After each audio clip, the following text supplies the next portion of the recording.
Hey, what's up, y'all? This is Rodney, and I'm back, and I just wanted to come and run my mouth just for a quick second. Um, we'll talk about that in a little bit. So, anyways, girl, I wanted to talk about Kandi, and this, you know what? This is all I have to say. I don't even want to play the clip because I don't even care.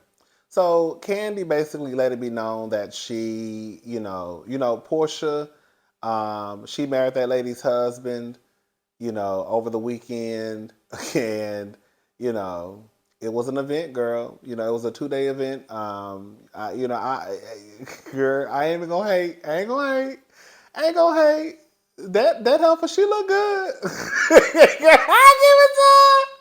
I give it to that old Jezebel, the lawless spirit girl, the heathen girl. If she ain't gonna do nothing, she ain't gonna do nothing else. She gonna be put together. Girl, I can't even hate if I wanted to. She looked good. I said, I was looking at the pictures like, I guess. Oh, heifer. Um, but Porsche looked good. I saw, Drew. Girl, what did Drew? This is what I want to read y'all about Drew. This is why I don't like. This is what I don't like about people. Sometimes us, right? And I might be. I'm gonna throw myself in there too because I probably do it too. Probably don't care. Or probably don't realize it. Now I ain't like this. Drew put online wedding vibes. Drew Sidora from Real Housewives of Atlanta. Love recognizes no barriers. It jumps hurdles, leaps fences, and penetrates walls to arrive at its destination full of hope.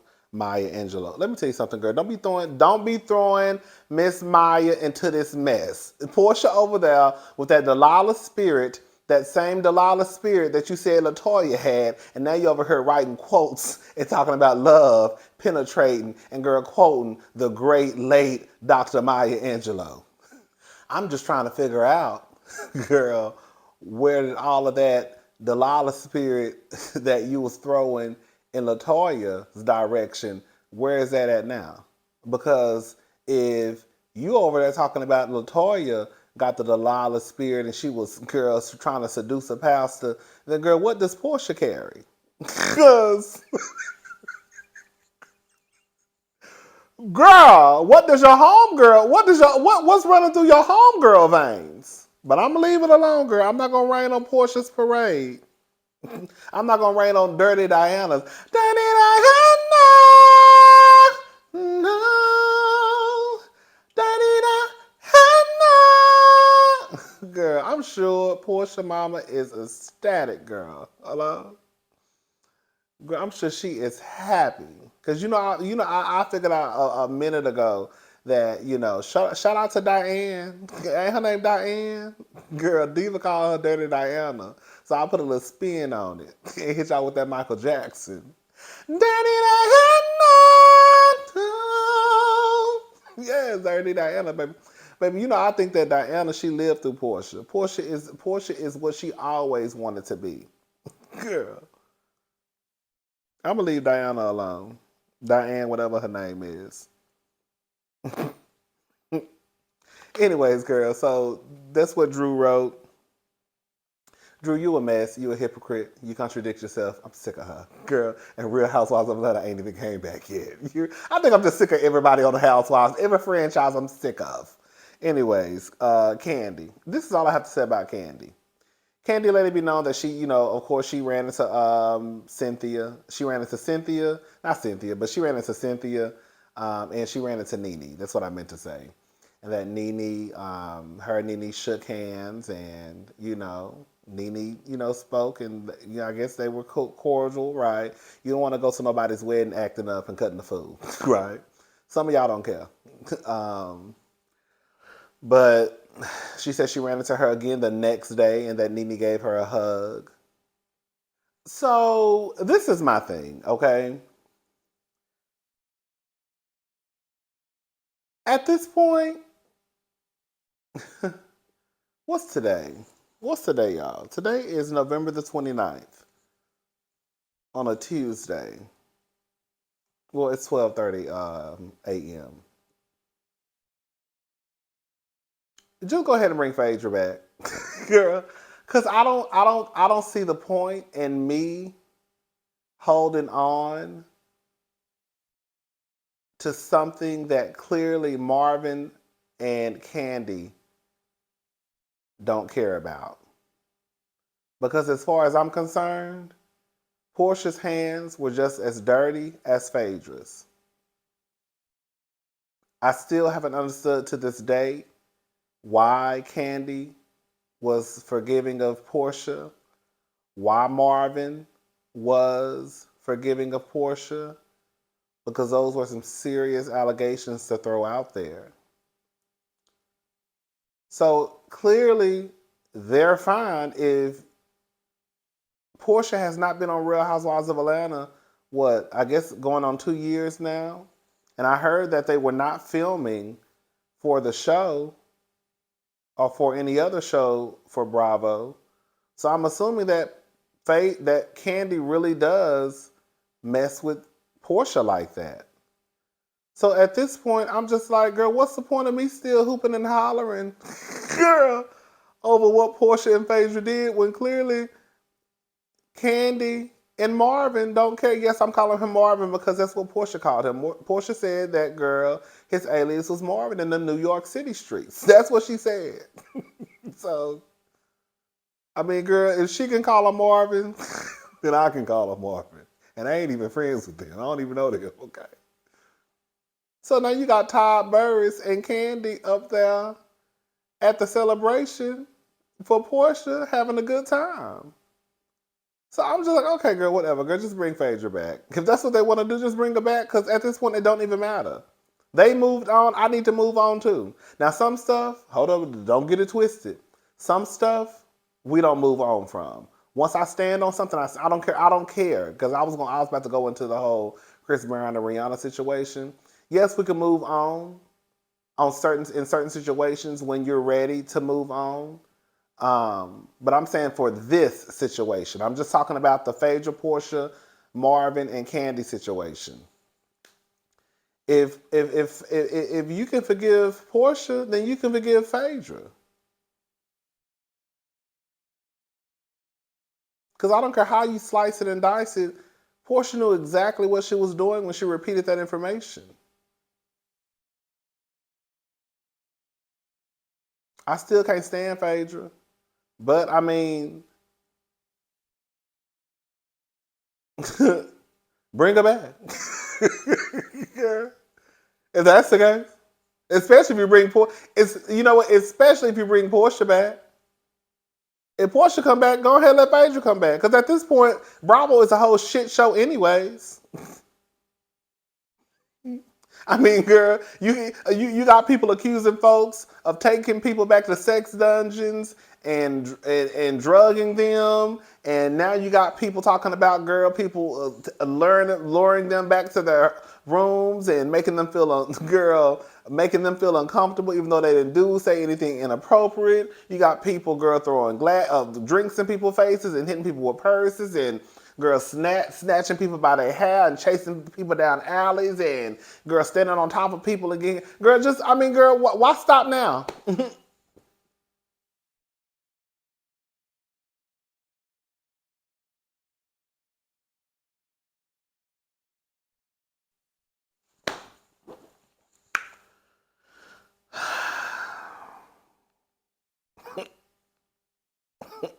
Let's move on.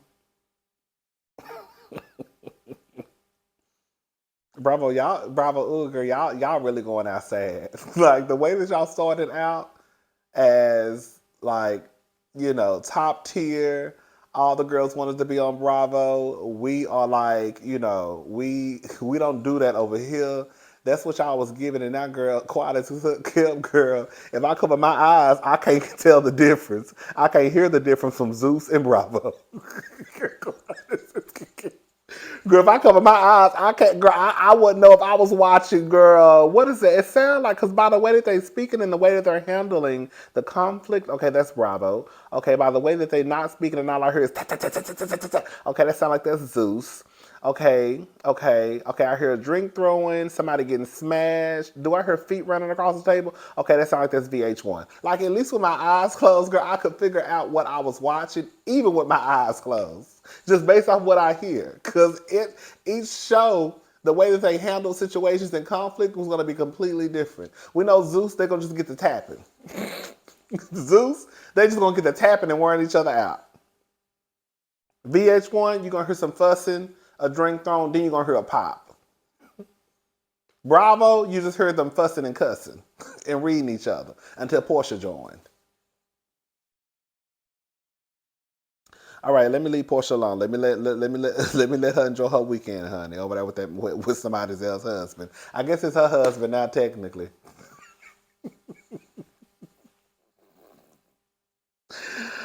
Oh, what I say, I do not like Tommy Williams. I think that man is trash. I do. For those who don't know, Tommy Williams, that's Wendy Williams' brother. I don't care what nobody say. I've said this 55,000 times. I'm going to say it again. I don't care how messy Wendy is. That don't have nothing to do with her family coming out and betraying her. Yes, I said it. I don't give a damn how messy I am on YouTube. And I don't care how big I blow up, which I am. That ain't got nothing to do with my family coming out and telling my goddamn business.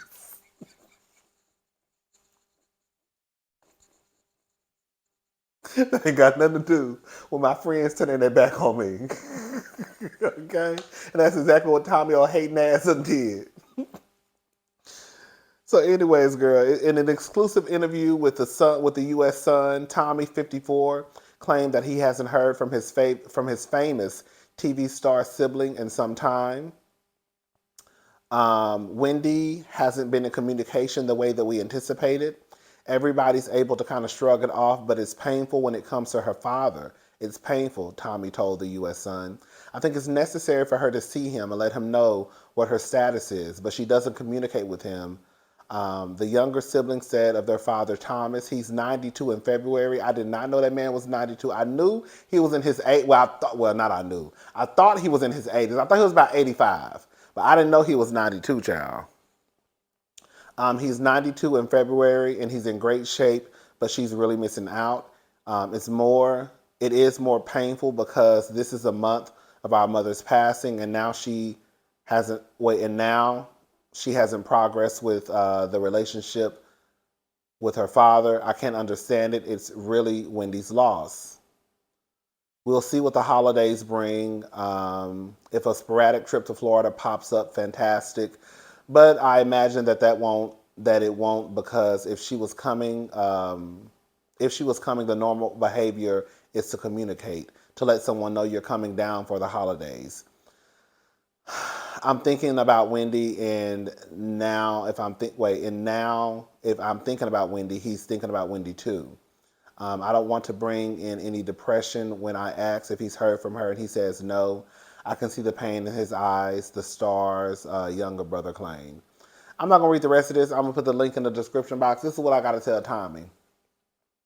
I completely understand that your father is 92 now, because I thought he was in his 80s, but girl, 85, 92, girl, whatever, it's the same thing, child. I get that your father's 92 and he has less years ahead of him than, y'all get what I'm trying to say, right? He's 92 years old. And yes, it would be nice if Wendy could be in communication with her father and check on him from time to time. But I don't know if Tommy been living under a fucking rock.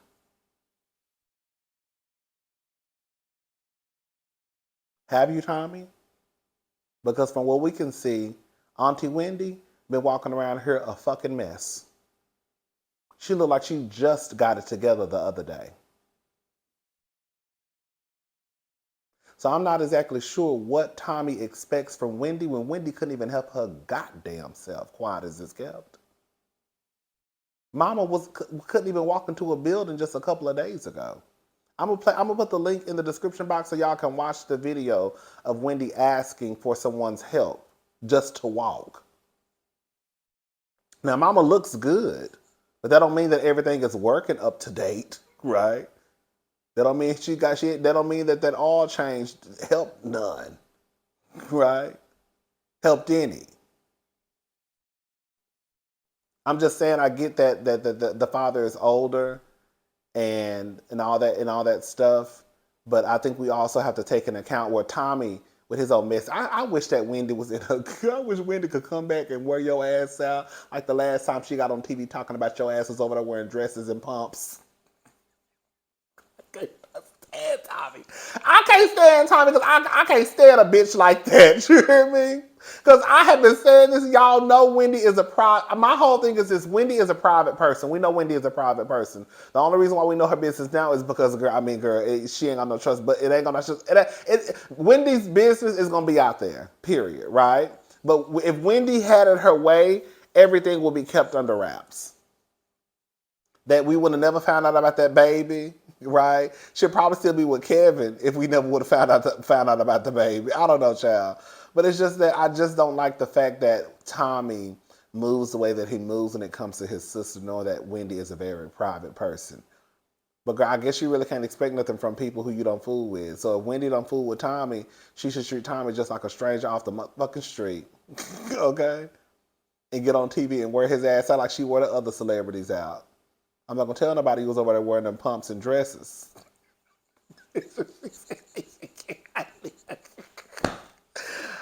Oh, girl, I live when she got on TV and said Tommy be wearing pumps and dresses. I know that's right, bitch.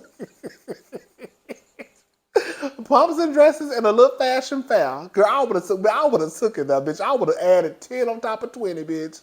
20 on top of 10. Bitch, I would have been talking about how he wore pumps and dresses. Girl, I'd have called him my mama's fashion foul. Yes. Girl, how I saw him wearing my mama's Dooney Burke one time when we was a child. Bitch, yes. Dooney Burke, yep.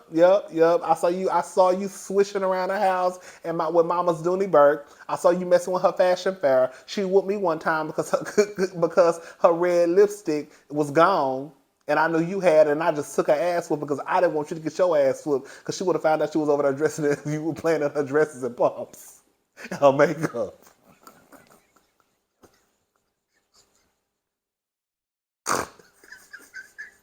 I can't fucking stand Tommy. I'm stand Tommy. I can't. And I can't wait till Wendy come back and get a microphone in front of her head and wear his ass out. Brother and all. I don't give a damn. Because you ain't been no brother to her, so she ain't got to be no sister to you. Motherfucker. Anyways, child, I can't stand this old raggedy ass. Ugh. And you ought to feel ashamed because, Tommy, the only time we're talking about you is when Wendy Williams' name is coming out of your mouth. That's the only time you make the headlines. Nobody talks about you, Tommy, unless your name is attached to your sisters. That's it.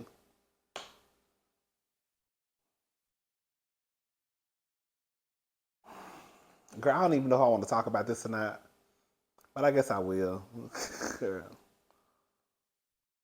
Monique Samuels confirms she's not returning to Love and Marriage DC due to contract issues. I don't want to talk about this right now. I changed my mind. I changed my mind that fast. Girl. I changed my mind that fast. I don't feel like talking about it. Girl, I don't feel like talking about Monique.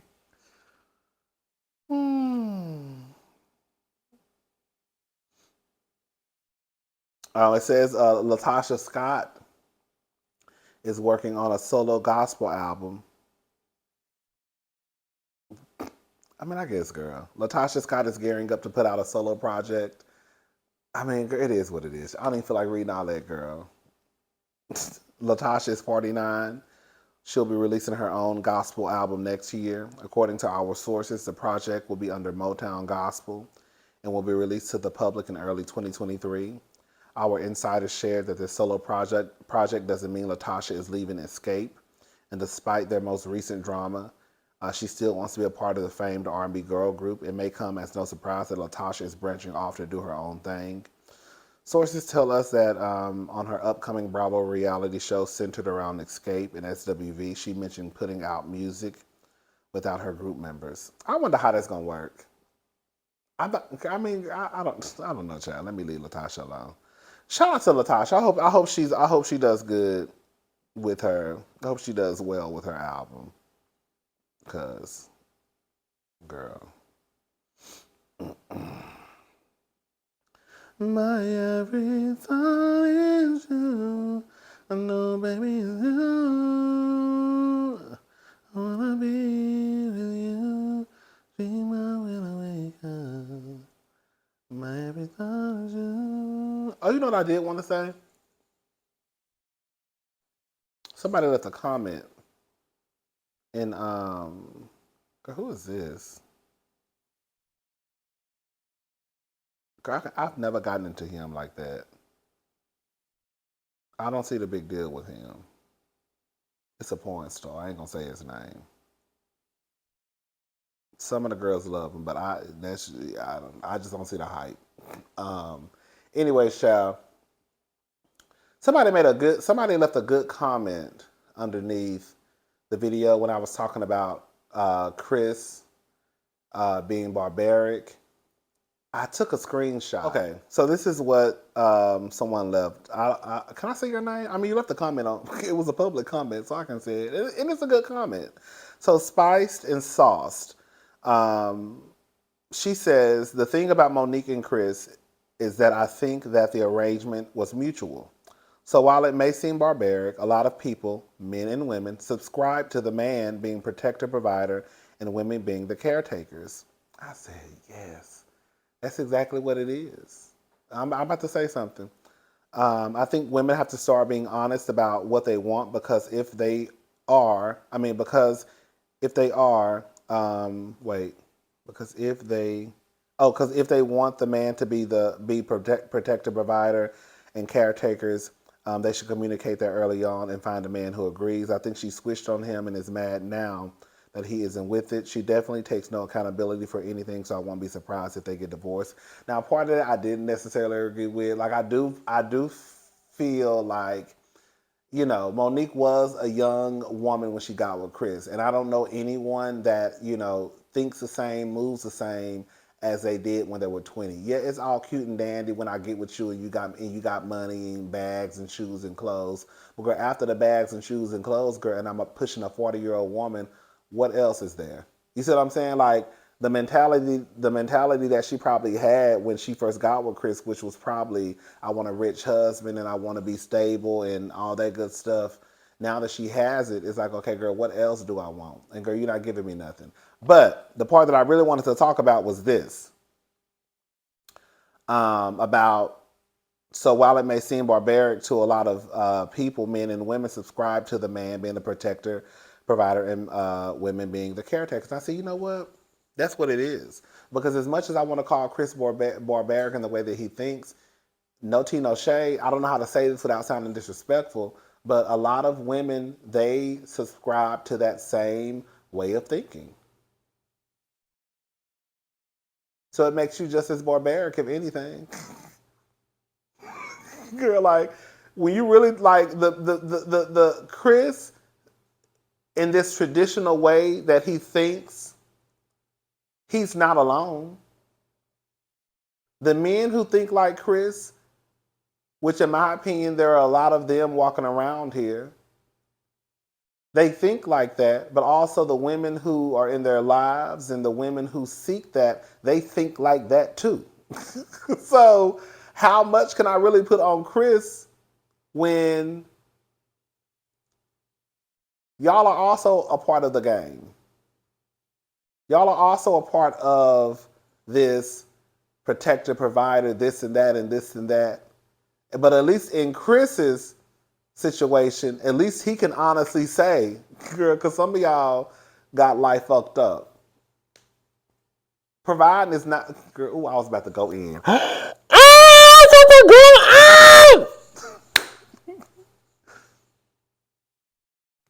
was about to say providing is not a splitting the mortgage. Sorry. Providing is not a splitting the bills. Sorry. At this point, girl, we both the head of the households. Okay? Chris was actually providing. Okay? 4 homes, I don't know what type of income Monique had prior to Real Housewives of Potomac, right? So Chris was over there, paying the lights, paying the cable, paying this, paying that, paying this, paying that, paying this, paying that, paying this, paying this. So Chris was over there providing, okay? And I can get to a certain degree, as trifling as what I'm about to say may sound, I can get to a certain degree why Chris probably feels the way that he feels. I think he grew up didn't he grow up in the country? You grew up in those southern country towns, girl. That's how we raise, girl. And then you take into account that that's how he was raised. Monique knew what it was when she first got with Chris. I do believe that. But also, he can back it up in a way. You know what I'm saying? He can back it up in a way. So not only can he talk the talk, but he can walk the walk.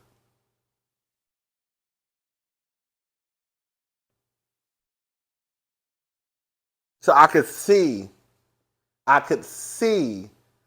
why Chris probably feels the way that he feels based off of his upbringing, and then also based on the fact that I actually do, like, what else do you want from me? Because this is what I was taught as a child. And I think that's one of the important things too, that everything that we're taught doesn't make it right.